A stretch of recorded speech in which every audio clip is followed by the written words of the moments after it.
Welcome back. We're going to be talking about sexuality in adolescence, and I'm going to spend this segment talking about puberty. So, in class, I always like to ask my students, what is the first outward sign that a child is beginning puberty? And my students will oftentimes say things like, oh, they'll get acne, or the voice will change, or, they'll start to develop breasts, or things like that. But actually, the first outward sign happens years before those changes that my students are offering. The first outward sign is actually a growth spurt. Usually it's going to be some kind of significant increase in height or weight. Through childhood, the average child between ages 6 and 12 is growing steadily. No big jumps or anything. They'll maybe need new shoes each year or something like that because they've outgrown them, something like that.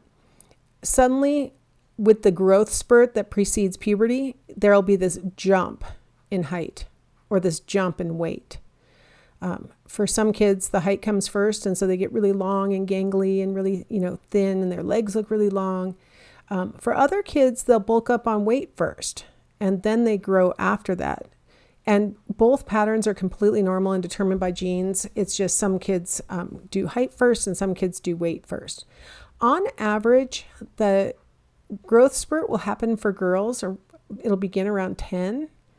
And for boys, it'll be more like 12. And so this is the beginning of when we start to see an age difference in development, where we see that girls are a little bit ahead of boys. We're going to see some physical ways that girls are ahead of boys, and there are also some psychological ways that girls are ahead of boys, and we'll talk about that later.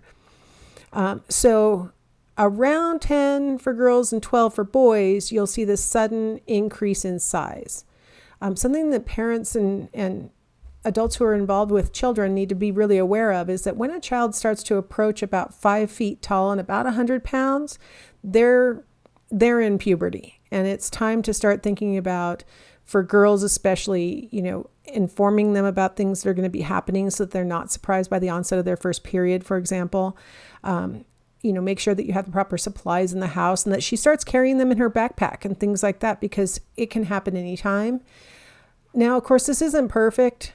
Some people never get 5 feet tall and some people never weigh 100 pounds. And so it's not perfect to say, well, they're not there yet. Now you're going to have to rely on age to start preparing. But some people will start to show that growth spurt well before these average ages, and that's completely normal for them, right? Like there's a wide range of what's considered normal. And so adults who are really cued in will start to realize, okay, this person appears to be going through a growth spurt, and we need to start informing them about the next things that are going to be happening to their bodies so that they're not surprised or scared. So first outward sign is growth. Okay. Now I'm going to jump to the primary sexual characteristics, because these are the changes that are going to occur that are going to allow the person to become reproductively capable, we call it. So these are changes that are necessary for reproduction. So here we have a nice graphic showing how the pituitary gland, which hopefully you guys are getting sick of hearing over and over again about how the hypothalamus, which is, part of the limbic system of the brain, sends messages to the pituitary gland that then sends out messages to the adrenal glands and the gonads, either the ovaries or the testes, that are going to cause the release of sex-specific hormones. So in the case of a female, her ovaries are going to start to secrete estrogen, and that's going to cause her uterus to grow, and she's going to have her first menstrual period. For boys, their testes are going to start to produce testosterone, and that's going to cause growth of the penis and the testes, and they are going to start producing sperm. So these are the changes that have to occur for these people to be able to have children.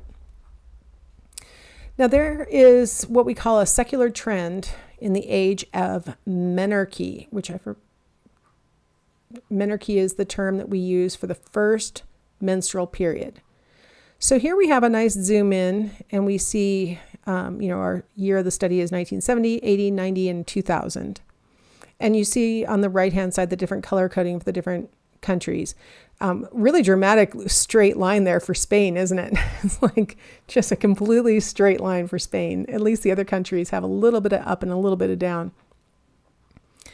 But what you're seeing is that there's not a lot of difference within a country for the age of menarche. So girls are reaching their periods.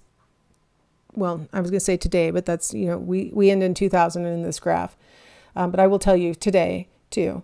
Girls are reaching menarche at roughly the same age as, girls 40 years earlier have been reaching menarche. I mean, it really hasn't changed that much in 40 years. But what I wanted to show you is, okay, that had been a zoom in on the last part of this larger graph. The larger graph is what we call a secular trend. A secular trend refers to changes that are only observable if you look across generations. And so you'll see that some countries have been tracing menarche for a really long time, right? Denmark and I think it's Norway is that blue one, are the two that have really been tracking it for a long time, 1840 or something. And other countries have been sort of coming online and tracking that information also. But what you're seeing is a really steep drop from, 1840, we were looking at like 17 and some months being the average age of menarche, to, 2010, where we're seeing if we were to average out those countries, we'd probably be at about 12 and a half. That's a significant drop across 170 years or however long that is, 180 years. You only notice it when you look across the generations. You can't see it when you're zoomed in on just, grandma versus granddaughter. You really can't see the difference. We have to look across several generations to see this secular trend. A lot of people have tried to explain why the secular trend is happening. Like what is different among today's, prepubescent girls that's allowing them to start menarche earlier than they did, in 1840. What's going on? A lot of things have been looked at. They've looked at things like, the presence of hormones and things in the food that we eat these days. One of the things that the World Health Organization had looked at was countries that have, sort of industrialized meat production, where they're more likely to have hormones in the meat, versus countries that don't have that kind of food chain, and they do not see a difference in onset of menstruation between those kinds of comparisons. They've looked at things like maybe fertilizers in the water source, right? Like maybe there's some kind of endocrine disruptor going on in our water systems. So they've looked at countries that use fertilizers versus those that don't. And they've looked at the age at menarche, and they're not seeing a difference. So they've tried to control for just about everything that people have tried to explain, the presence of antibiotics in foods and other kinds of things. The one thing that seems to consistently distinguish among modern groups of girls and their onset of their periods is whether they're able to build up enough fat reserves. In those countries that have the earlier onsets of menarche, they tend to be more industrialized, and girls do less physical hard work. In the countries that have later onset of first period, they have girls who have lower body fat relative to muscle when they're at that prepubescent kind of age. So the best explanation so far that of all the things that have been tested seems to be pointing to the buildup of fat relative to muscle earlier on. So the good news is it seems to have stabilized. Some people were worried that this trend was just going to keep going till we have, 5-year-olds menstruating or something. It seems to have stabilized, over the 20th century pretty well.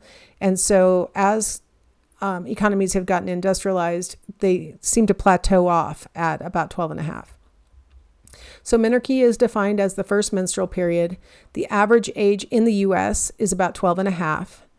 Now it varies. Here we have age in years across the x-axis, and it starts as young as 8. And then they're looking at the percentage of girls who have reached menarche by these different ages. So for example, you see along the x-axis, you see the dark line is white American girls, And along that dark line, you see at the 10% marker, 10% of white girls have started menstruating by the age of 11.3. 25% of white girls have started menstruating by the age of 11.9. 50% are menstruating by 12.6. And 75% are menstruating by 13.2. So, of course, that leaves another 25% who are going to have their first period sometime later. And you see that curve kind of plateauing off where, 95% of white girls will be menstruating by 14 and a half. And actually, that seems to be the place where it joins with the Black girls and the Mexican American girls. By 14 and a half, about 95% of girls seem to be menstruating. If you look at the dashed line that has the smaller dashes, that's representing the Mexican American girls that were studied in this report. And you see among Mexican American girls, they're a little younger than white girls when we're at the 10% marker. For Mexican American girls, it's 10.8. For white girls, it had been 11.3.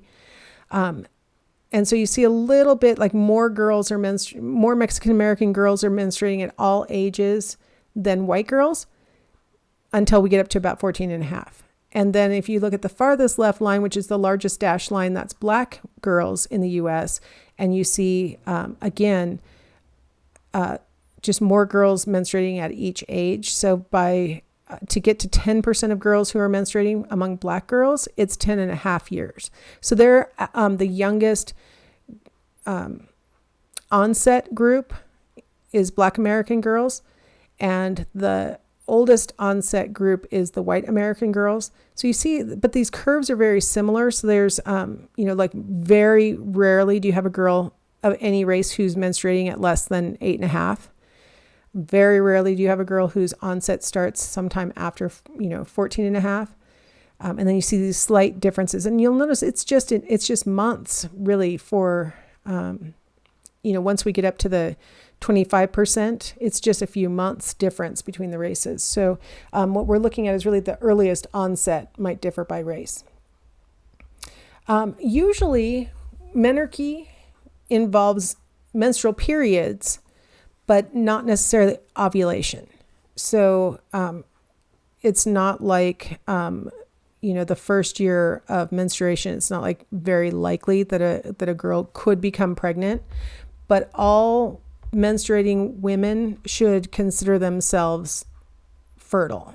So it shouldn't be looked at like, well, you get a free year or something. Like if a person is menstruating, that person could become pregnant. That should just be assumed. Now, spermarchy is what happens with boys. Here's my definition. There we go. Now, usually it's measured by first ejaculation, but the reality of spermarchy is that you have started to make sperm. And so theoretically, if a boy wanted to be, he could have his blood tested to look for the presence of sperm. If you guys recall from when we talked about anatomy, unejaculated sperm gets reabsorbed into the bloodstream and then, ultimately processed out. And so if you're making sperm, it would be evident in your blood, but most boys wouldn't do that kind of check. So for most boys, the first ejaculation would be the sign that they're making sperm.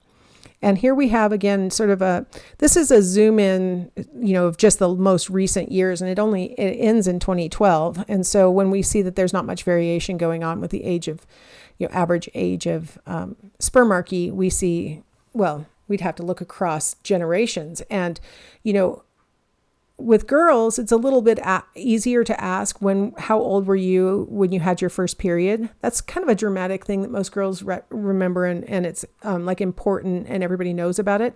Asking a boy how old he was at first ejaculation is a much rarer question. Doctors don't usually ask it just as a sort of a de facto, I need to know this for your health. For girls, they ask it throughout life. Women will be asked how old they were when they got their first period. And part of that is because there are a lot of health effects tied to age at first menstruation.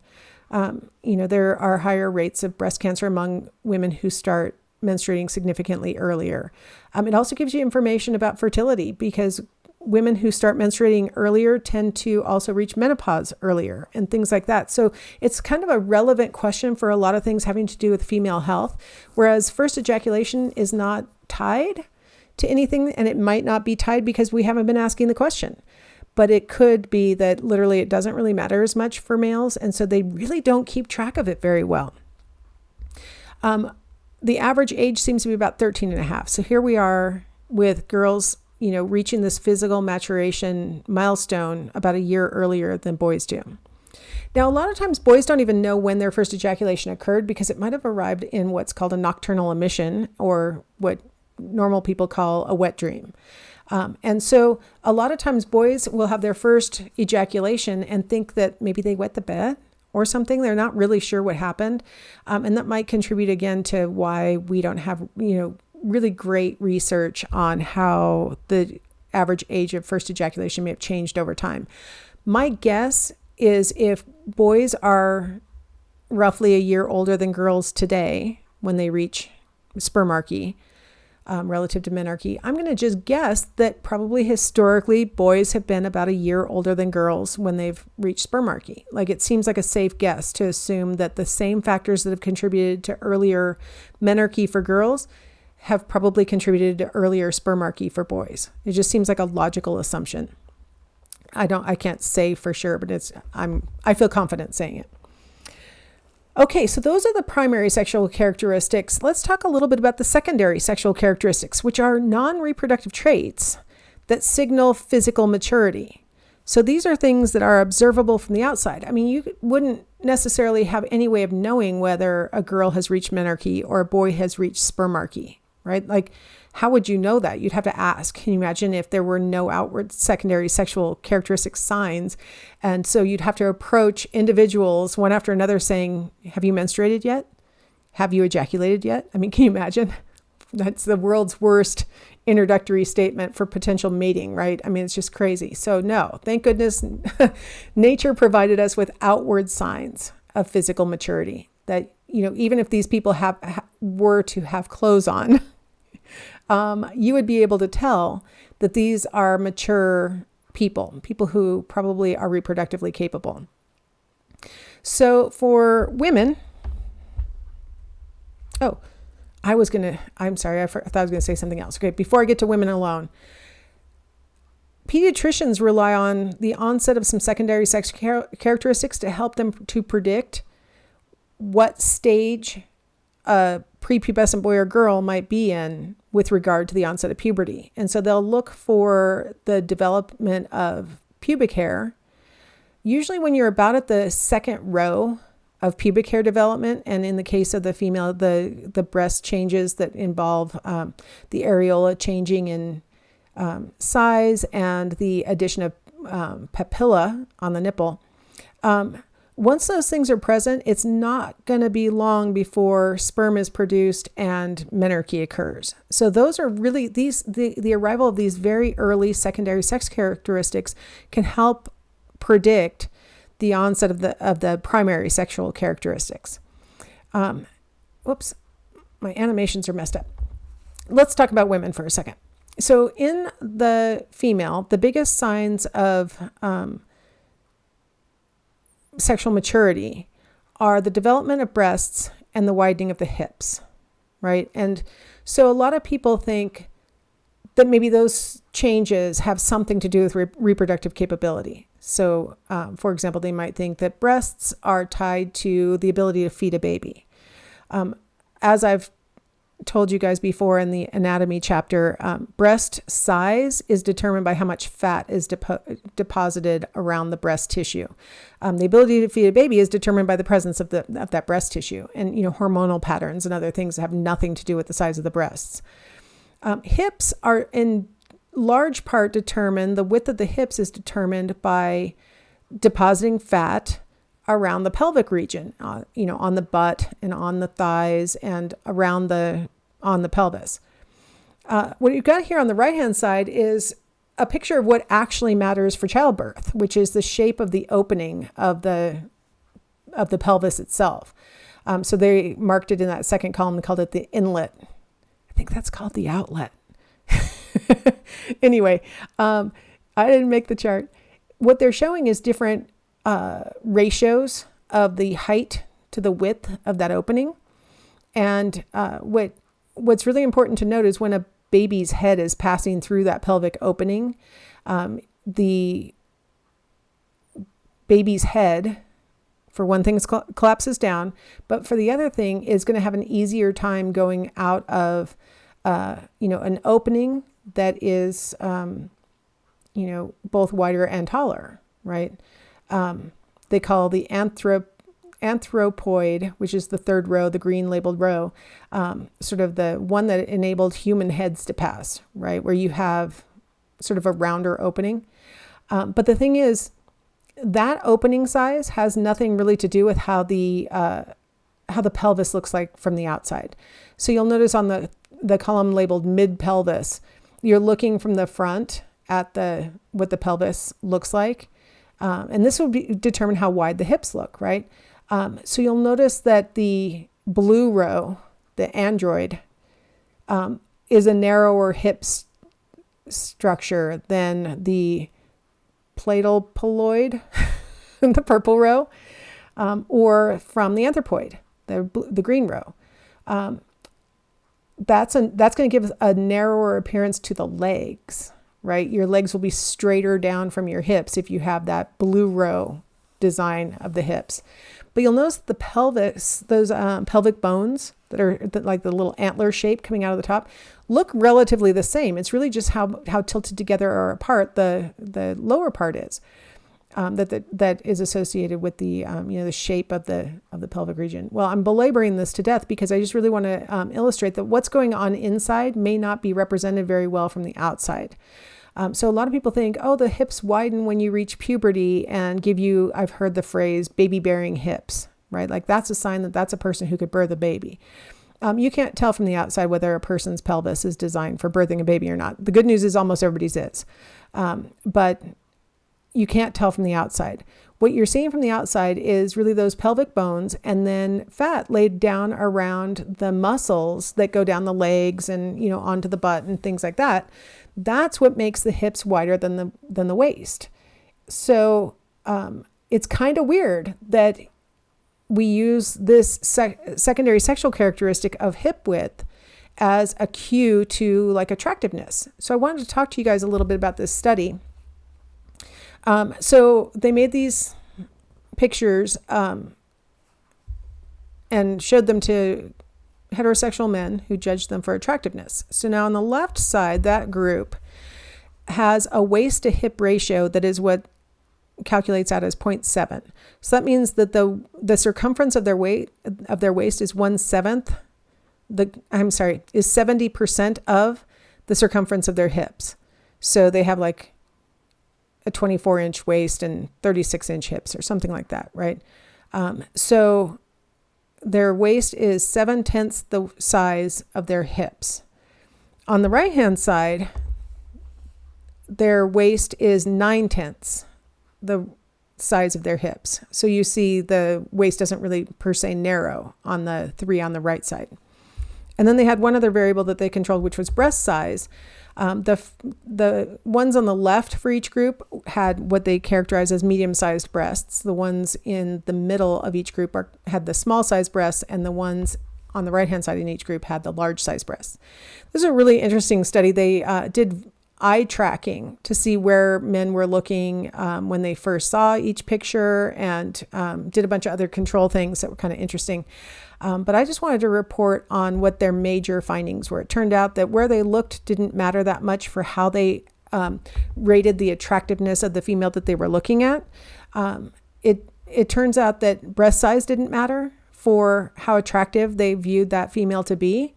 Instead, what turned out to be the biggest factor was their waist-hip ratio. So what you see in the black bars is how the attractiveness ratings for the women who had the 7/10 hip ratios, the pictures that had the 7/10 hip ratios. And in the white bars, you see the attractiveness ratings for the women, the pictures who had the 9/10 hip waist ratio. And so what you see is overall waist hip ratio of 0.7 was viewed as more attractive than 9/10 waist hip ratio. And then within those, you see that there's a little tiny bit of variation in attractiveness relative to breast size, but it turns out it was not significant at all. It didn't even reach the 0.05 level of significance. And so that implies that breast size doesn't really matter for overall attractiveness ratings. It turns out that waist-hip ratio is the best predictor of attractiveness ratings. And so it makes you wonder why that is. And it's one hypothesis is that it's tied to there are two different hypotheses. One is that it's tied to this belief that wider hips makes it easier to give birth.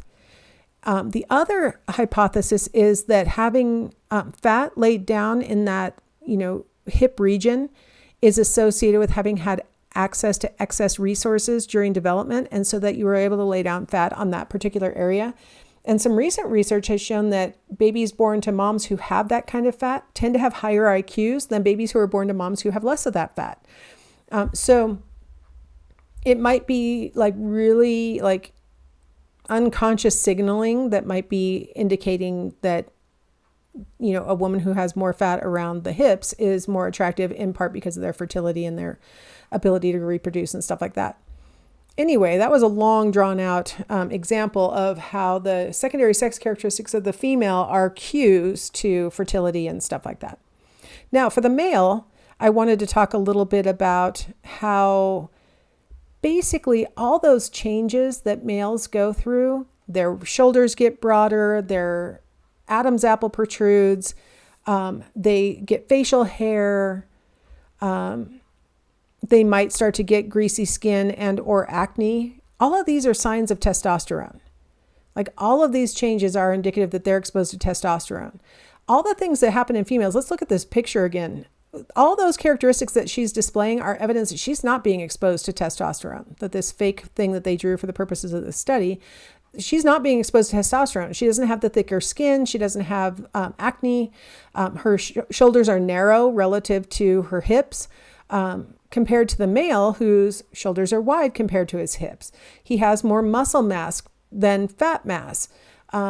It's like everything that you're seeing in the male secondary sex characteristics are evidence of exposure to testosterone. And in the female, it's the absence of testosterone. And so those are the cues that we pick up on when we're looking at other humans and helping us to determine whether this is a reproductively capable person. We're cueing off of those secondary sex characteristics that really have nothing to do with reproduction, but instead are what evolution has sort of provided us with so we can give these outward clues to other people about our state of physical maturation.